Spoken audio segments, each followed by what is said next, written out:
Day 53 of investing £5 a day into 3 different portfolios on Trading 212. A fairly quiet day in the market unless you're AMD signing a multi-billion dollar chip deal. £265 into each pie now, here's how we're getting on. Starting with chips and houses, now up a huge 6.45%, the highest percent of the series so far, and as you can see from the graph, on a pretty good run at the moment. Worst to best performers in the pie, Main still suffering in the red, down 4.01%. Realty Income up 1.76%, Broadcom, Nvidia and Palantir in the green by around 4, 6 and 8% respectively, and finally AMD after the news today up nearly 29%. For those wondering, I won't be selling off or changing my investments. The pie's on self-balancing for the auto invest, so it's likely that for the next couple of days we won't be picking up any more of the stock whilst it's at all-time highs, and instead consolidate our positions in some of the lesser performing ones to bring our weightings back in line.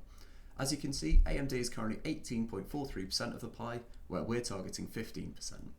Moving on to the less glamorous pies, Nasworld stays the quietest of the 3, up 2.25%.